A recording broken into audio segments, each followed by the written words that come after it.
أعوذ بالله من الشيطان الرجيم. بسم الله الرحمن الرحيم. الحمد لله الرحمن الرحيم مالك يوم الدين. إياك نعبد وإياك نستعين. اهدنا الصراط المستقيم صراط الذين أنعمت عليهم غير المغضوب عليهم ولا الضالين.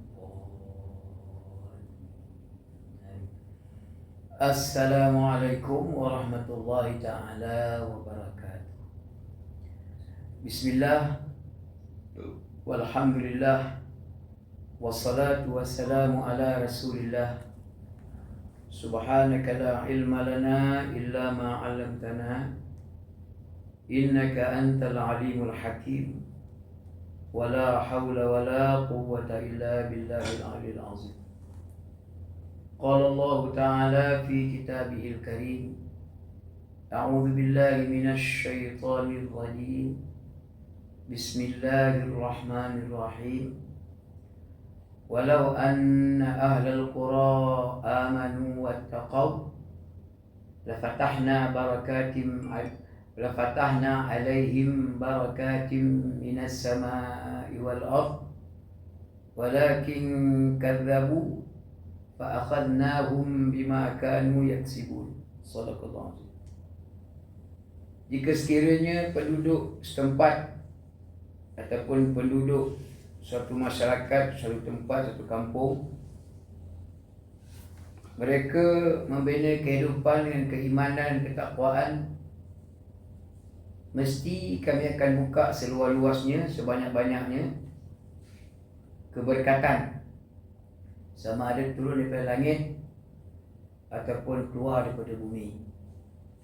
Tetapi apakah daya sebahagian daripada mereka tidak sudi untuk beriman dan bertakwa, bahkan mereka mengingkari, membohongi, mendustai keimanan dan ketakwaan, tidak bersedia untuk mendapatkan keberkatan daripada Allah Ta'ala. Maka kami pun mengenakan sesuatu bala kebinasaan dengan sebab apa yang mereka usahakan, yang mereka kerjakan sepanjang hidup di atas dunia.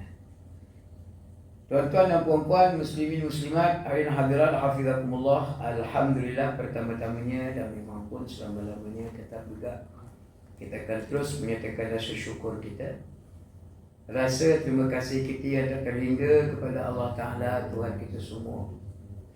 Paling tidak Allah Ta'ala masih lagi mengurniakan kehidupan dunia kepada kita, sehingga memberikan kita peluang bukan sekadar kita nikmati, merasakan betapa nikmatnya dunia yang sempurna, dunia yang sejahtera ini.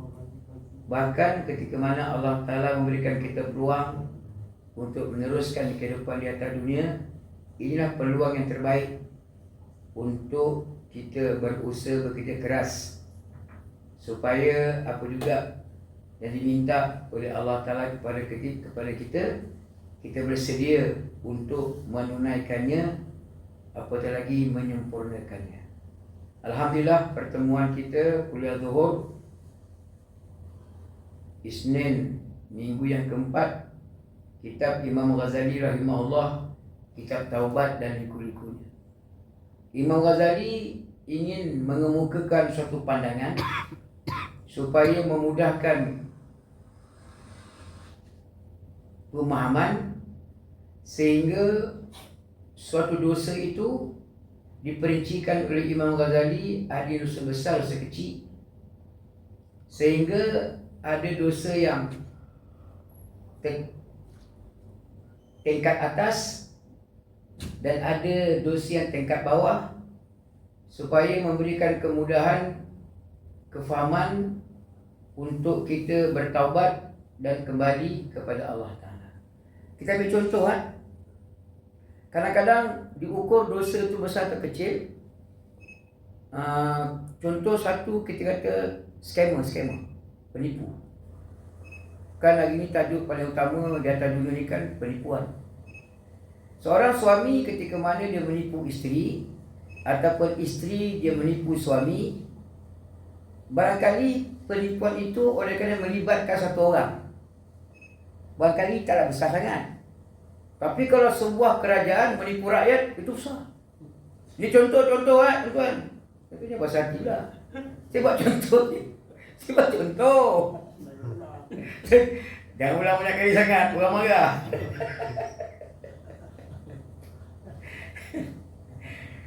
Kita ambil contoh pembunuhan. Pembunuhan kan suatu benda yang berat. Tapi kalau kita membunuh seekor semut, tikus yang memang ia merosakkan.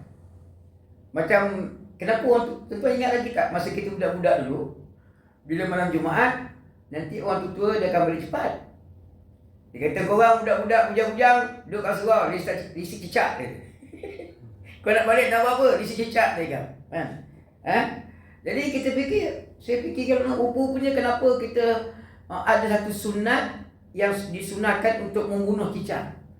Pasal kalau kita baca sejarah cicak, nenek moyang dia dulu ketika Nabi Ibrahim kan dicampak dalam api oleh kerana kerajaan ketika itu tidak bersedia untuk beriman, tidak menerima pujukan baik daripada Ibrahim, maka mereka membunuh Ibrahim lalu campak dalam api.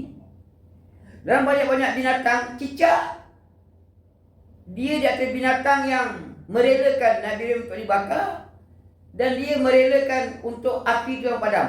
Dia embus bagi semarak. Ini ada satu riwayat lah. Sebab itu walaupun cicak itu nenek moyang dia kan, cicak hari ni mana ada pernah jumpa Nabi Ibrahim. Ada cicak jumpa Nabi Ibrahim, mana pernah. Tapi keturunan dia. Sebab itu, tapi orang sekarang bila tak tahu maklumat yang sebenar tu, maka kadang-kadang cicak tokek tu beribu harga. Kadang-kadang tokek yang pelik-pelik dia boleh berubah colour. Dia hinggap kat pokok tu, colour pokok tu hinggap kat batang ni, rumah macam ni. Jadi itu lagi menakjubkan, lagi mahal harga dia. Sedangkan tokek ni satu binatang yang memang diiktiraf oleh agama, boleh bunuh. Apa tadi kalau binatang berbisa, ular. Kita tak ada orang nak tunjukkan kehebatan dia bela ular. Dia pakai ular. Pawang ular. Last sekali ular dia bunuh pawang tu. Tuan tengok satu video viral. Tak tahu negeri mana. Thailand ke Vietnam. Dia ni pawang buaya. Pawang buaya. Jadi orang semua tengok macam mana dia nak konon-konon dia pawang. Buaya tu buaya paling besar sekali. Bulan lepas kot viral video tu. Jadi konon-konon dia ni pawang buaya. Orang yang paling menjinakkan buaya. Buaya kan binatang buas. Jadi dia lupa akan asal usul buaya yang memang pemangsa. Jadi dia konon-konon hebat, pawang. Maka dekat dengan buaya. Dan sekali ngap, langsung tak timbul lah pawang. Kita kehilangan punca. Jadi apa kena cerita dengan taubat ni Ustaz? Kalau kita bersedia untuk menerima satu hakikat, maklumat yang betul dan tepat, kita ni maksum tak maksum? Tak maksum. Bila tidak maksum, maka terdedah dengan kesilapan kesalahan. Keyakinan yang ada pada kita orang Islam, kesilapan kesalahan tu bukan sekadar kesilapan kesalahan, satu dosa. Kecil, besar, perlu bertaubat. Macam mana pun keadaan besar kecil kena bertaubat. Jadi kalau kita membiarkan dosa itu tanpa bertaubat, nanti akan memberikan kesan yang buruk. Kadang-kadang kesan buruk ni tuan-tuan akan kita rasa semasa hidup atas dunia lagi. Okey, tadi kan saya baca mukadimah. Mukadimah ni saya ambil pasal satu Selangor hari Jumaat, khutbah dia mesti dibaca teks yang diedarkan oleh Majlis ataupun Jabatan Agama Islam. Tajuk dia bab mereka. Tapi mukadimah itu ayat itulah, walau anna ahlul qura amanu wattaqau la fatahna alaihim barakatim minas sama'i wal ard walakin kadzabu fa akhadnahum bima kanu yaksibun. Baik. Setengah-setengah orang memikirkan bahawa ketika mana dia mendapat sesuatu, terutamanya benda yang dia tak inginkan, benda buruk, dia rasa macam kecewa. Tak patut aku macam ni. Aku pun habis duit, tapi macam ni balasannya, tak puas hati. Dia tuan-tuan, satu benda kita ingat, ayat dulu tu menyebut fa'akhadnahum bima kanu yaksibun. Jadi Allah Ta'ala akan menurunkan bala kesan yang buruk bima kanu yaksibun, dengan sebab apa yang kamu kerjakan, kamu usahakan.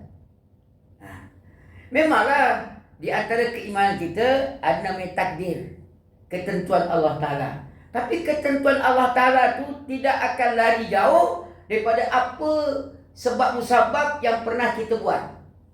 Bima kanu yaksibun. Fa'akhadnahu, ketika mana Allah Ta'ala menumpahkan sesuatu yang tidak elok, mesti bukan tiba-tiba, tak.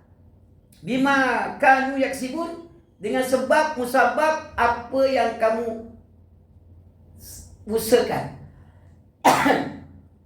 Mari kita ambil contoh. Sehari dua ni China Beijing, kan? Itulah lebihnya kita hari zaman ni. Selalu saya ulang tuan-tuan, kita ni hidup di zaman yang akhir, tetapi diberikan rezeki yang murah oleh Allah Ta'ala. Kita ada medsos. Medsos ni saya duduk di Ulu Kalung, Luyang. Saya tak keluar rumah pun, duduk dalam bilik. Tak ada buat apa-apa, penat-penat buat kerja kebun, berehat. Saya buka internet, buka komputer. Saya boleh melayari. Kalau saya rasa pergi China, pergi China. Tak payah saya pejam mata mimpi melayang, tak payah. Tak payah tempat tiket, naik kapal terbang ke, naik tongkang ke, tak payah. Cukup duduk tepi katil, pasang komputer, layari internet, saya akan sampai Beijing. Sama ada secara live ataupun rakaman. Rupanya di Beijing telah berlaku satu bala malapetaka yang hebat, yang dahsyat. Beijing dilanda banjir besar, air pelangit turun tak henti-henti, air mancut daripada darat tak henti-henti, menghanyutkan kenderaan berat ataupun ringan. Jalan 3-4 lorong yang biasa kenderaan lalu, tapi ketika marinya banjir besar, ribut taufan, menjadi laluan air yang deras tanpa henti-henti, menghanyutkan kereta yang berat, menghanyutkan, merobohkan jambatan besi yang kuat, merobohkan bangunan-bangunan, tebing-tebing yang tinggi. Kita kata, Ustaz, ini fenomena alam, Ustaz. Betul, fenomena alam. Tapi kita yang beriman kepada Allah Ta'ala, apa perkara pun, sama ada kita suka ke kita benci, itu sebenarnya datang daripada Allah Ta'ala. Kan di antara rukun iman kita yang 6 itu, apa daripadanya? Percaya pada takdir, kan? Qada dan qadar, iaitu ketentuan. Sama ada ketentuan baik ataupun ketentuan buruk, itu semua datang daripada Allah. Sebab itu ketika mana kita berdaya mengimani, maka kita diajar oleh agama, kalau benda kita suka seronok, alhamdulillah. Kalau benda kita tak seronok, tak suka, innalillah. Pasal apa boleh munculnya kata-kata innalillah, muncul kata alhamdulillah? Pasal keimanan yang kita ada, keimanan yang kita bajai, sehingga terpacul di mulut ini innalillah, alhamdulillah.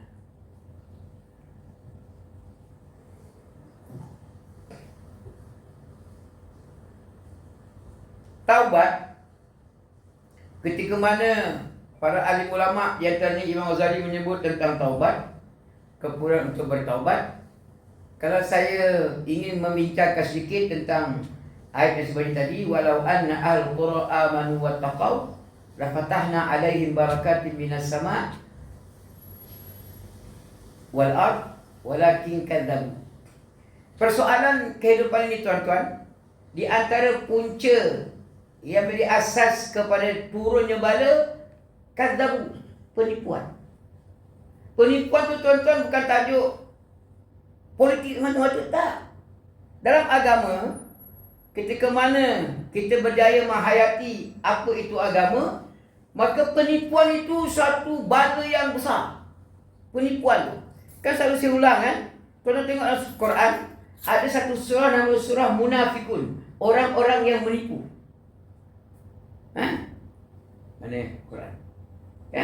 Ada nama surah Munafikun, iaitu ketika mana Allah Ta'ala ingin membicarakan kehidupan kepada manusia, maka di antara modal untuk hidup secara realistik, secara betul dan tepat, berfakta bukan auta, Al-Quran itulah. Al-Quran. Maka Al-Quran yang merupakan kumpulan wahyu yang tu diturunkan kepada kita manusia, maka ada surah nama surah Al-Munafikun, orang-orang yang munafik. Satu. Dan kalau kita kembali balik pada ayat sebelum tadi, walau anna al-qura amanu wattaqau. Soal keimanan, soal takwa itu bukan soal yang kita boleh pandang remeh-remeh. Itu bukannya part time tu. Tu full time. Kerana saya ungkit benda tu, dia tak lagi dah tuan-tuan. Bila sebut soal keimanan, mesti ada keengkaran. Itu keengkaran, sebut keengkaran tu kira lembut sikit lah. Kalau ikut bahasa agama, kufur, kafir. Hari ini, ketika mana manusia sudah mula tidak bersedia untuk membuka pemikiran minda dan hati perasaan untuk mendengar tawaran-tawaran agama, maka ketika mana agama menawarkan ada satu kelompok manusia yang boleh beriman, ada satu kelompok yang kufur, maka mereka tak bersedia untuk menerima hakikat bahawa manusia ni ada yang beriman, ada yang kufur.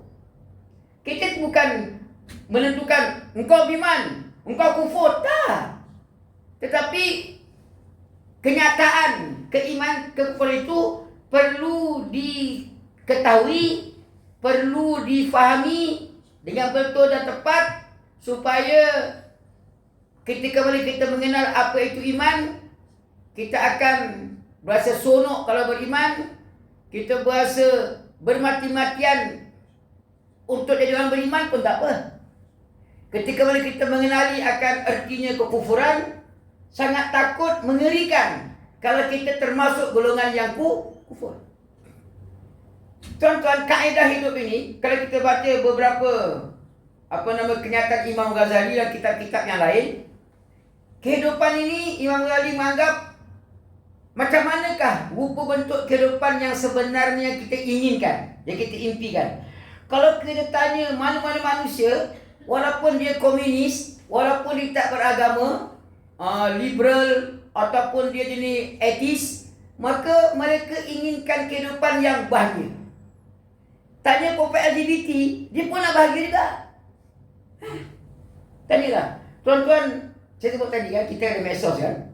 Di Indonesia ketika ni, Indonesia kita boleh sebut, tak apa. Orang Indonesia tak tahu. Boleh ngumpat. Yang tak boleh ngumpat Malaysia, tak boleh 3R. Tuan-tuan, kalau buka medsos, ada satu grup budak-budak ni tak kalah, dia panggil tu anak-anak pang. Rambut serabai macam Trojan pun ada, coloring macam dah color. Kalah lagi tokek color kan. Dengan tak tahu mandi ke tidak, dengan pakaian cantik dekat telinga, dekat atas telinga, dekat hidung, dekat perut. Lepas tu tatu penuh badan. Ada kan? Jadi anak muda ni, anak-anak pang ni, dia inginkan kebahagiaan, tapi cara pang dia lah. Dia bebas nak ke mana-mana, tak terikat dengan sekolah, tak terikat dengan pekerjaan, bebas. Ke mana-mana, dia boleh ke mana-mana, berjalan kaki, ada kenderaan. Tak tahu kenderaan tu dia bawa sendiri tu. Tak tahu, ada yang penting ada motor, ada tayar, kemudian ada duit, beli minyak, isi. Jalan. Habis minyak pun mana-mana atas dunia ni, semuanya inginkan satu kebahagiaan.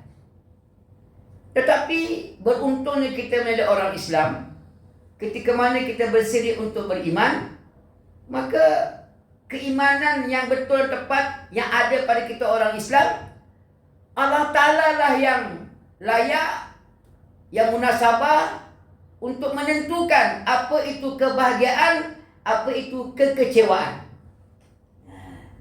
Imam tadi kata apa? Ad-dinu usul was-sultanu harisun. Agama itu tak lain tak bukan merupakan asas kepada kehidupan. As-sultan, kerajaan, pemerintah, pihak yang berkuasa itu penting sebagai pemelihara dan penjaga. Kehidupan ketika mana tidak diasaskan, tidak dijaga, dikawal, diselenggara oleh agama, ia akan hancur.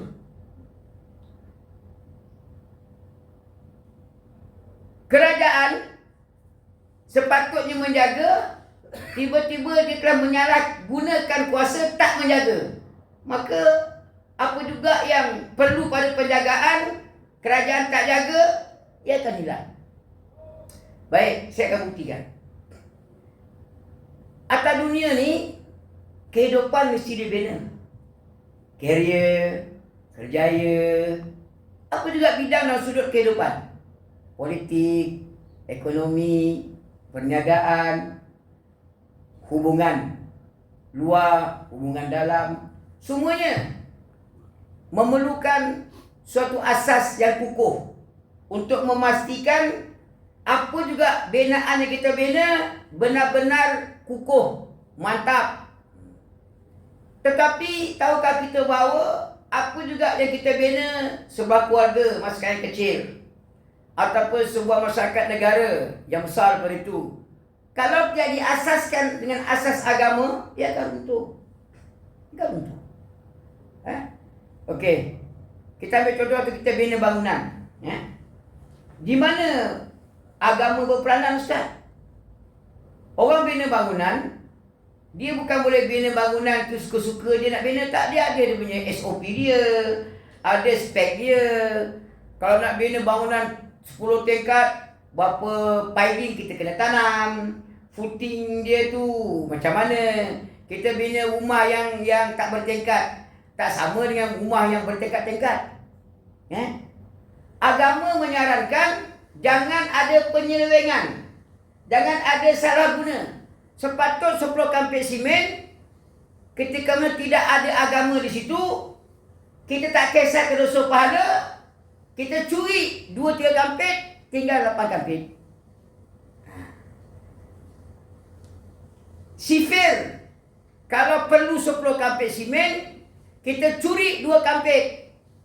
Pasal tak memikir soal agama. Yang 8 kampit boleh juga membeku. Tetapi berapa lama? Apa jaminan 8 kampit simen itu boleh menyebabkan tiang itu kuat ke tak kuat? Tak faham lagi kan? Kita contoh ambil rumah tangga lah, yang kecil-kecil tu rumah tangga. Rumah tangga ni, apa asas kita nak bina? Yang penting Ustaz, ialah hantaran RM50,000. Sekarang ni trend. Kampung saya, Uruya. Saya kata, Ustaz, saya ni nak nikah bukan kat sini Ustaz. Kenapanya? Nikah cadang dekat hotel sana, dekat tempat sini. Apa pasal nikah kat sini, Maghrib tak lawa? Ada tu. Bila Ustaz nak nikah kat Maghrib tak lawa Ustaz, nak beli gambar. Kalau kat Maghrib wilayah, dia ada tempat, ada kolam kan. Lepas tu ada kemudahan parking, macam-macam lah. Kalau kat hotel, nanti kita hantar kad pun, kita hantar lokasi dalam handphone pun, baru canggih, hotel. Ini alamat Uluyang. Ulu mana? Setengah-setengah dewan, saya tanya, bang, berapa separa ni bang? 100 Ustaz. 100 satu kepala. Adakah itu asas dengan kemeriahan, kemewahan? Tuan-tuan bayanglah, masuk je gate kawasan golf, club golf tu, sudah diiring. Ada pengiringnya ramai. Masuk je pintu dewan yang besar tu, ada pengiring yang lain pula, ada muzik yang khas pula, ada lampu klap klip klap klip klap klip klap klip yang lain, macam-macam kala dia. Masuk ke dewan makan, diiring lagi. Lepas tu ada meja khas makan, ada pelamin yang cantik dan lawa, nanti ada ucapan, nanti akan ada karaoke gerbak-gerbuk sekali. Tengoklah apa nama istilah dia ada sekarang perkahwinan tu dia punya apa kita panggil bukan motor, style okey. Ini Bollywood. Sorry, apa nama dia? Konsep. Wah, ini konsep Bollywood. Kalau kulit gelap sesuai lah Hindustan. Kalau kulit putih dia macam kacaukan Vietnam dengan Myanmar lah. Wah, ini konsep dia bukan Bollywood, Hollywood. Ini konsep dia Cina Kungfu. Saya bukan nak mempertikaikan konsep-konsep tu. Sebenarnya apa yang kita inginkan dengan satu perkahwinan. Pasal perkahwinan ni tidak akan habis setakat tu. 50,000, 30,000. Bila tanya, berapa mas kahwin? Biasa Ustaz, selama 300. Siapa kata selamanya mak kahwin 300? 300 tu minimum. Kalau Tok Siap surau, boleh lah 300. Ini engineer gaji ibu-ibu, 300 bagi bini kau. Kata sunnah Ustaz. Siapa kata sunnah 300? Kan saya selalu ulang kan? Saya ulang.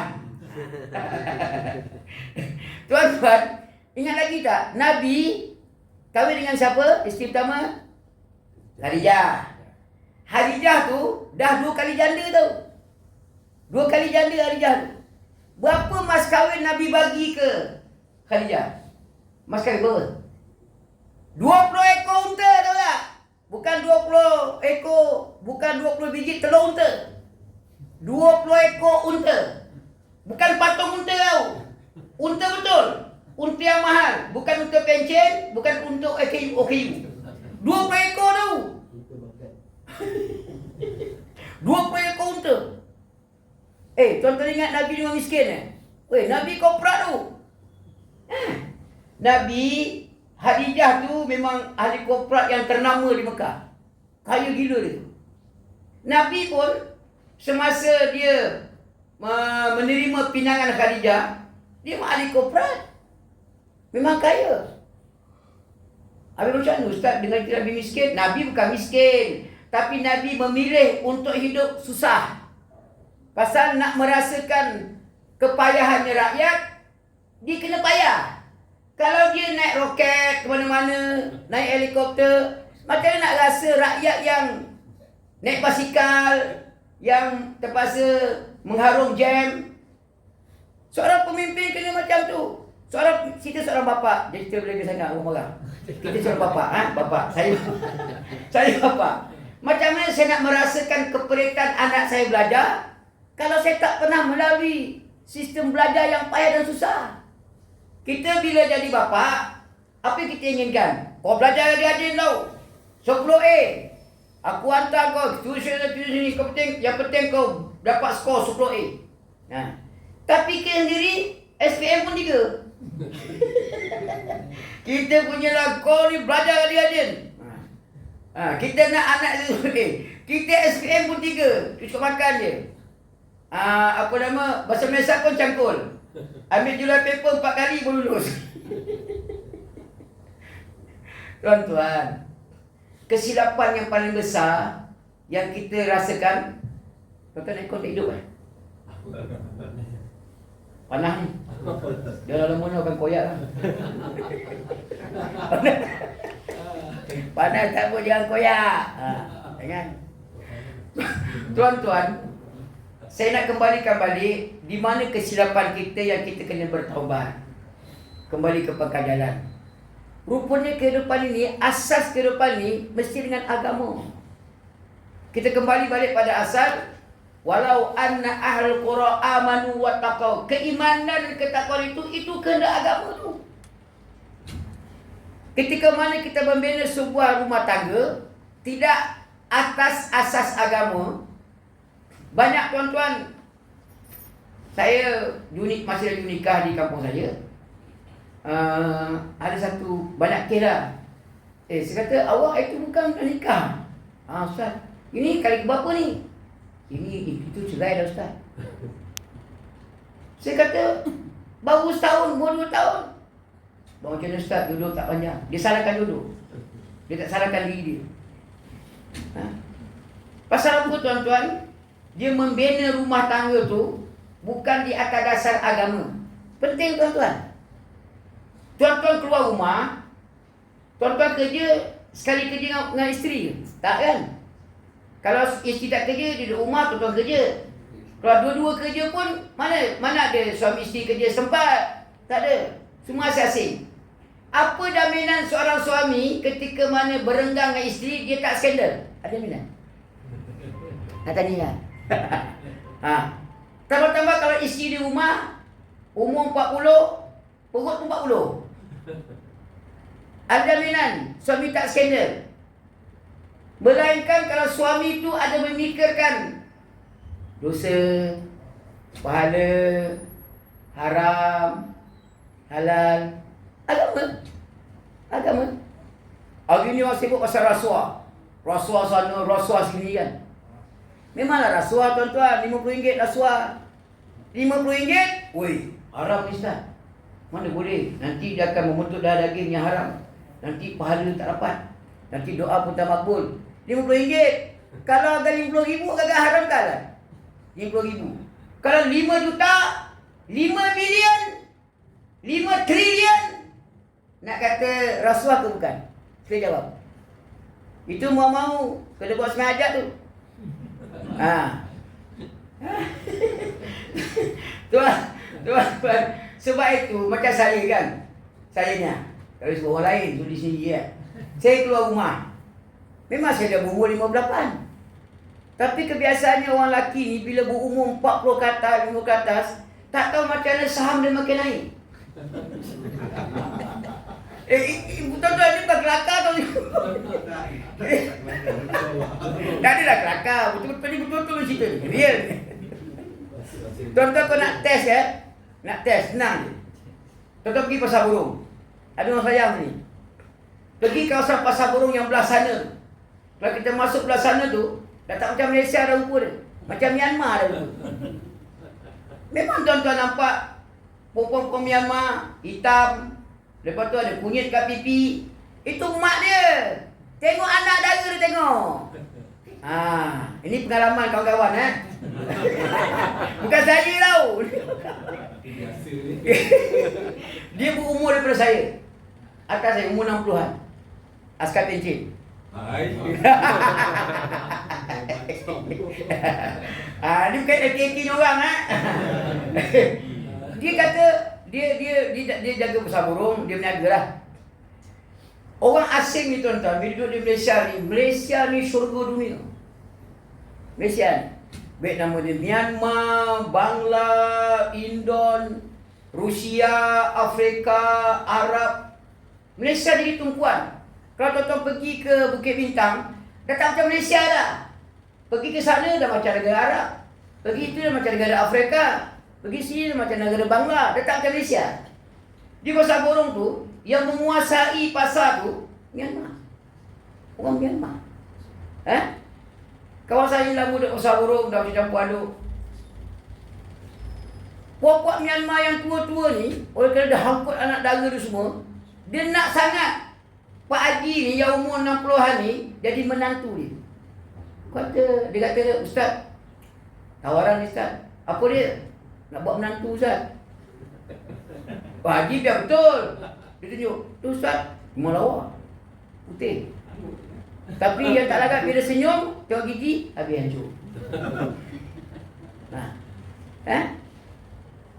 Bukan saya sebut, kalau tidak ada agama, memikirkan tentang halal dan haram, memikirkan tentang dosa pahala, memikirkan laknat, rahmat, berkat. Yang penting Ustaz, masyuk kan? Sekarang ada istilah yang lama dah berkumandang. Yang penting Ustaz, masyuk kan? Yang penting Ustaz, suruh dagang mis. Yang penting Ustaz, suruh dengan mis.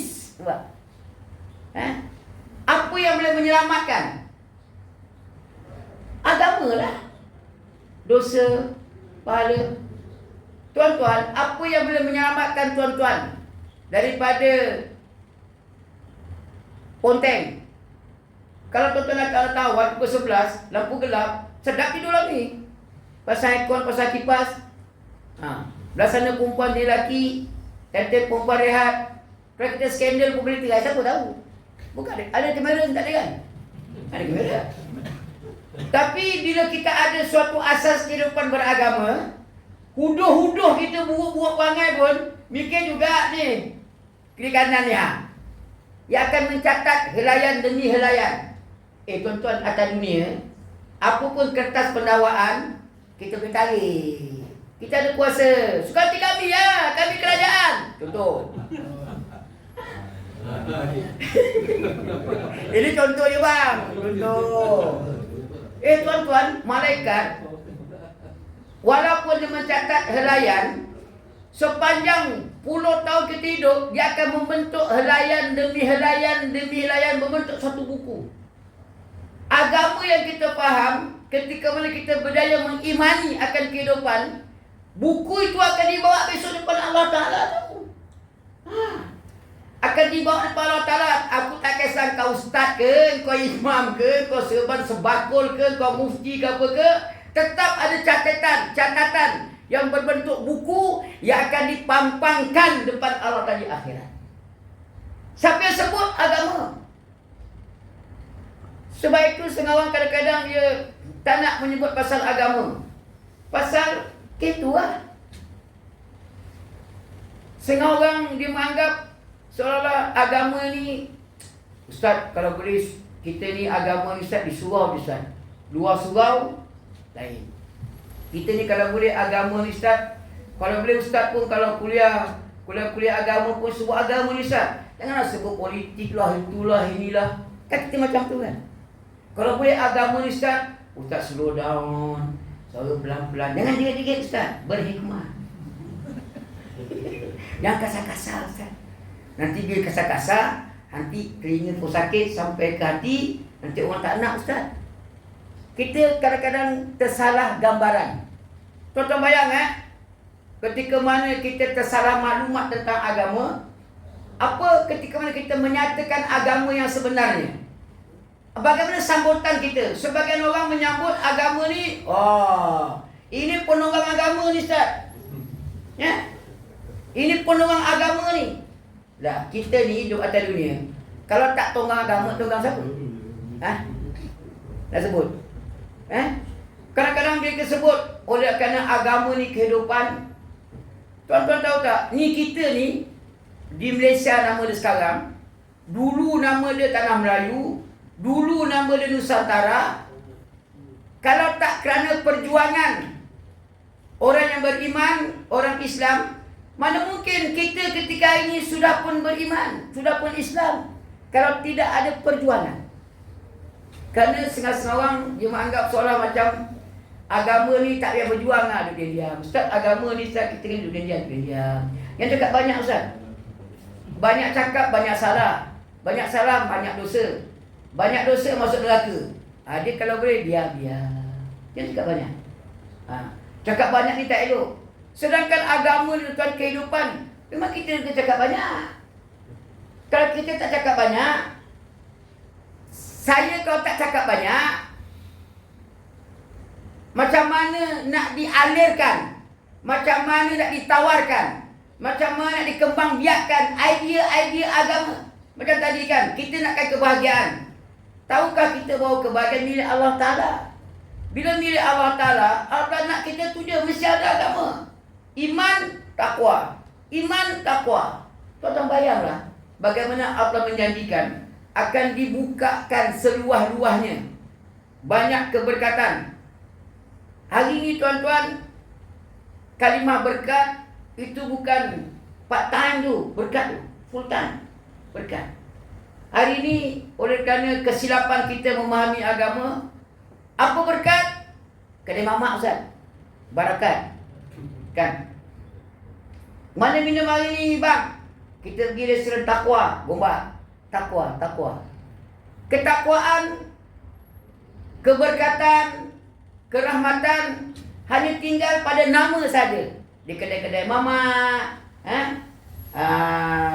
menjadi stiker-stiker yang ditampal. Tidak lagi menjadi suatu yang realiti.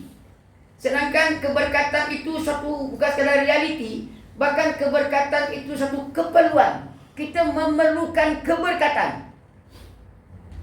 Ini nak sebut jugalah.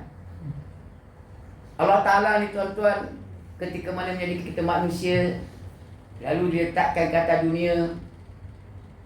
Dunia seisinya, muka bumi, langit, semuanya untuk kita tuan-tuan. Semuanya untuk kita. Langit yang akan menurunkan hujan. Langit, di sana ada matahari dan bulan. Bumi, ada haiwan, ada pokok, ada tanaman. Semuanya untuk kita. Tolong tengok kita di Malaysia ni kan, kaya tak kaya. Kalau di Saudi cuma ada minyak, woi kaya gila Saudi. Saudi ni kaya tak kaya tuan-tuan. Tandas mangkuk ayun tempat dia berak tu, tempat keluar kencing tu, emas. Bukan sal emas tau, memang emas. Kereta tu Lamborghini lah, emas. Kaya lah, kaya gila lah.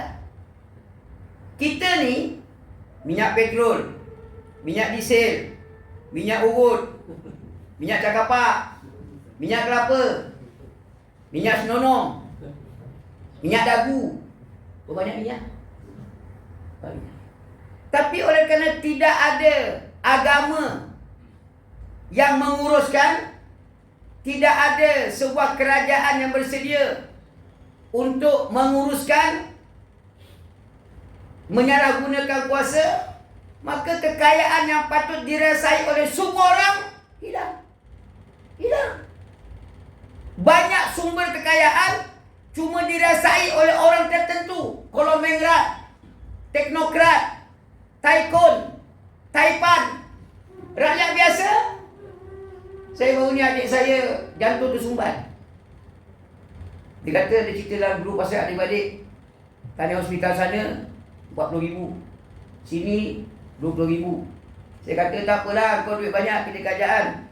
Kalau aku ni tak ada kerjaan, pension pun tak ada, insurans pun tak ada, agak-agak mati jantung tersumbat ke tidak? Silat-silat bagi tegak tu. Kemana saya nak mengadu? Ketika mana kerajaan tidak bersedia untuk menjaga, menyalahgunakan kuasa yang ada, tidak menjalankan tugas tanggungjawab yang diamanahkan, sepatutnya rakyat terjaga dengan adanya hospital untuk menjadi kesihatan. Sepatutnya rakyat generasi akan berganti ketika mana adanya sistem pendidikan yang percuma dan seumpamanya, kemudahan.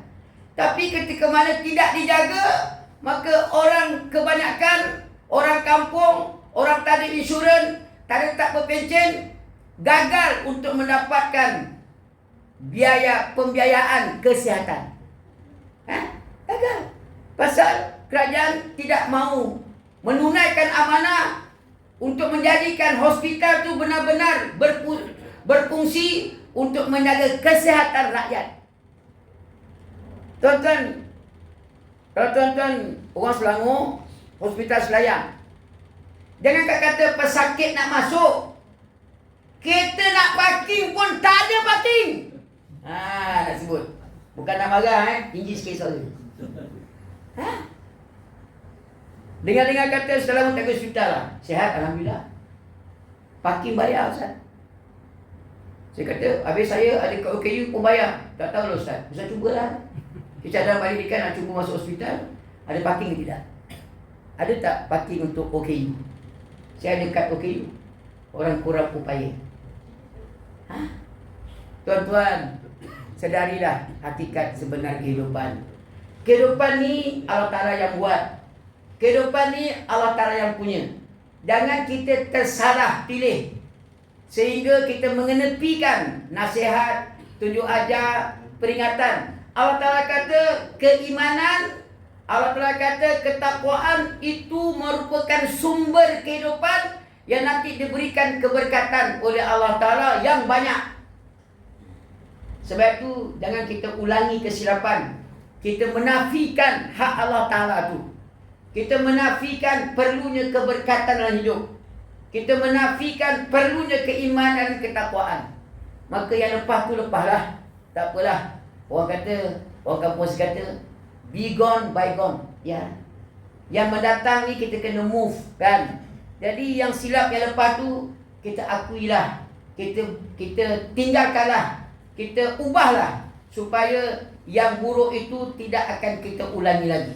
Maka yang ke depan ini, bila Allah Ta'ala kata hidup perlu pada keimanan, kita kena cari iman itu, kita kena suburkan iman itu, kita kena jaga iman itu.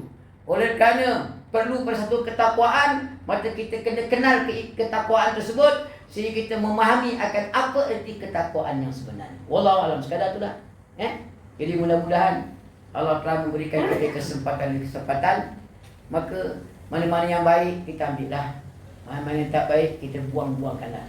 Yang baik pada Allah Ta'ala, tak baik pada saya, mohon ampun dan maaf. Aku lupa dihadza wa astaghfirullahaladzim li wa lakum wa lisa'il muslimin wal muslimat wal mu'minin wal mu'minat fastaghfiruh innahu wal ghafurur rahim. Subhanallahi wa bihamdihi asyhadu an la ilaha illallah. Bismillahirrahmanirrahim. Ila insana ila alladziina aamanu wa 'amilus shalihat wa tawassaw bil haqq wa tawassaw bis sabr. Wassalamu alaikum warahmatullahi taala wabarakatuh.